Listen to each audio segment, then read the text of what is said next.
छत्तीसगढ़ के स्कूल अब पढ़ाई के लिए नहीं बचे हैं। अब यहाँ टीचर से पूछा जा रहा है कि स्कूल के गेट पर बैठा कुत्ता नर है या मादा, रंग क्या है, पूंछ कटी है या नहीं। ये पूरा सरकारी रिकॉर्ड अब टीचर को बनाना है। वजह है रायपुर में 3 साल में 51,000 से ज्यादा डॉग बाइट्स और देश में सिर्फ इसी साल 25 लाख से ज्यादा केस। गलती नगर निगम की, लेकिन जिम्मेदार कौन है? मास्टर जी। जिस देश में 1 लाख से ज्यादा सिंगल टीचर स्कूल हैं, वहां छत्तीसगढ़ सरकार कह रही है कि पहले कुत्ता गिनो फिर पढ़ाना। स्कूल टीचर सड़कों पर प्रोटेस्ट करते रह गए और आदेश अब कॉलेजों तक पहुंच गया है। ये मजाक नहीं है, ये सिस्टम की सड़ांध है। पूरा सच अभी बाकी है, तो बने रहिए। जय जोहार संगवारी हो। सुबह के 9 बजे हैं, स्कूल की घंटी बज चुकी है। बच्चे क्लास में इंतजार कर रहे हैं कि मास्टर साहब आएंगे और पढ़ाएंगे, लेकिन मास्टर साहब है कहां? अरे मास्टर साहब तो स्कूल के गेट पर घुटनों के बल बैठकर एक काले भूरे आवारा कुत्ते को घूर रहे हैं, क्योंकि उन्हें उस कुत्ते का जेंडर चेक करना है कि ये मेल है या फीमेल, उसकी पूंछ कटी हुई है या साबुत, कोई स्पेशल मार्क तो नहीं है जैसे कान का कटना, आंख का रंग। ये कोई कॉमेडी शो का स्क्रिप्ट नहीं है, ये हकीकत है हमारे छत्तीसगढ़ की, जहां स्कूल्स एनिमल प्लैनेट का सेट बन रहे हैं। और सुन लीजिए, खबरें तो यहां तक आ रही हैं कि यह सोच अब कॉलेजों और यूनिवर्सिटीज की तरफ भी बढ़ रही है। स्वागत है द पॉलिटिकल पांडे में, और आज हम बात करेंगे इस कुत्ता पुलिस, डॉग पुलिस वाले आदेश के ऊपर, डेटा, ड्रामा और कड़वे सच के साथ। भाई और बहनों, मामला जरा गहराई से समझिए। 22 नवंबर 2025 को छत्तीसगढ़ स्कूल एजुकेशन डिपार्टमेंट में एक ऐसा महान फरमान जारी किया जिसे सुनकर या तो आप अपना सर पीट लेंगे या कहेंगे कि गजब हो गया दादा। प्राचार्यों और हेडमास्टर्स को नोडल ऑफिसर बना दिया गया है। उनका काम पढ़ाना छोड़कर आवारा कुत्तों, मवेशियों, यहां तक कि सांपों और बिच्छुओं की निगरानी करना है। जी हां, सांप बिच्छू भी, वो जहरीले वाले। फॉर्म भरना है, कुत्ता देसी है या विदेशी, उसका रंग काला, भूरा या मिला जुला, या अगर कोई बच्चा कुत्ते से कट जाए या सांप बिच्छू से डस जाए तो जिम्मेदारी प्राचार्य की। तुरंत मेडिकल हेल्प दो, रिपोर्ट नगर निगम को सौंपो। इसे देखकर मुझे वसीम बरेलवी साहब की 2 लाइन याद आती है, जो इस बेतुके आदेश पर एकदम फिट बैठती है।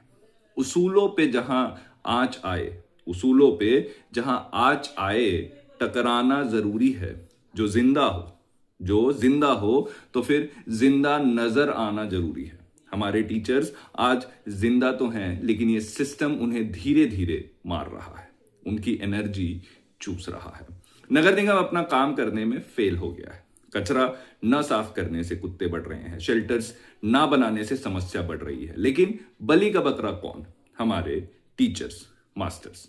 यह शिकायत अब सिर्फ छत्तीसगढ़ की नहीं, पूरे देश में चर्चा का विषय बन गई है। अब आप पूछेंगे कि सरकार ने ऐसा किया क्यों? स्कूल शिक्षा मंत्री जी कहते हैं कि ये सुप्रीम कोर्ट के ऑर्डर का पालन है और हमें बच्चों की सेफ्टी को प्रायोरिटी देने के लिए ऐसा ऑर्डर निकाला है। उन्होंने हवाला दिया कि अभी कुछ दिन पहले मिड डे मील को नुकसान पहुंचा था। मंत्री जी का कहना है कि हमने बस मॉनिटर करने को कहा है, लेकिन जनाब, ऐसे बहानों के लिए भी ये लाइन बहुत खूब बैठती है। वो झूठ बोल रहा था बड़े सलीकों से, मैं एतबार न करता तो क्या करता। सुप्रीम कोर्ट ने साफ कहा था कि स्ट्रे डॉग्स को स्टेरिलाइज करो, उनके लिए शेल्टर्स बनाओ। कोर्ट ने यह कब कहा कि टीचर्स को डॉग ट्रैकर बना दो। फिर भी हमारी सरकार ने इसे टीचर्स पर ठेल दिया। क्यों? क्योंकि म्युनिसिपल फेलियर को छिपाने का सबसे आसान रास्ता है, कोई भी नया काम करने का सबसे आसान रास्ता है, टीचर के सर पर डाल दो।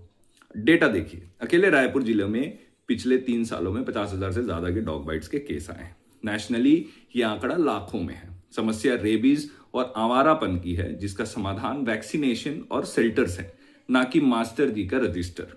और जमीनी हकीकत, छत्तीसगढ़ में आज भी हजारों स्कूल एक टीचर के भरोसे चल रहे हैं। एक ठन करेला और ऊपर ले नीम चढ़ा।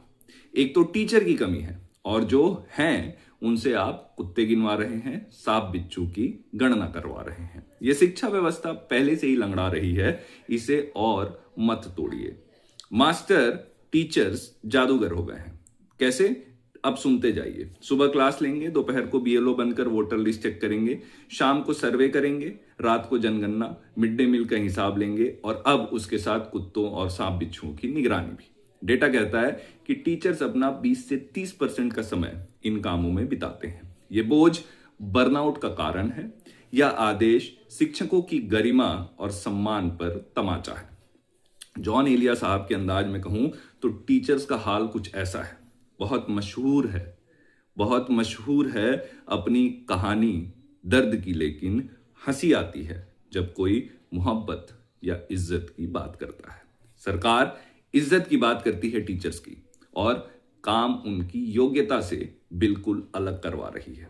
नेशनल एजुकेशन पॉलिसी कहता है कि टीचर्स को फ्री करो ताकि वो क्वालिटी एजुकेशन दे सके, लेकिन हकीकत उसके ठीक उल्टा।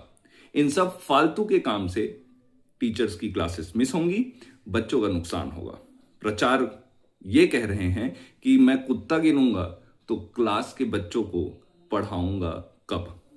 इस आदेश को तुरंत वापस लें और नगर निगम को एक्टिवेट करें, शेल्टर्स बनाएं, टीचर्स को सिर्फ पढ़ाने की रिस्पॉन्सिबिलिटी दी जाए, वरना यह भविष्य खतरे में होगा, ना सिर्फ टीचर्स का बल्कि सरकारी स्कूल के भरोसे छत्तीसगढ़ के गरीब बच्चों का भी। और अंत में उन नेताओं और अफसरों के लिए जो एसी कमरों में बैठकर ऐसी आदेश निकालते हैं, कुर्सी आज है कल चले जाएगी, लेकिन शिक्षा बर्बाद हुई तो पीढ़ियां आपको माफ नहीं करेंगी। लगता है आप चाहते ही नहीं हैं कि छत्तीसगढ़ के बच्चों का भविष्य बने। अगर आप भी मानते हैं कि टीचर का काम पढ़ाना है, कुत्ता पकड़ना नहीं है, तो इस वीडियो को शेयर जरूर करना ताकि यह आवाज हर घर तक पहुंचे।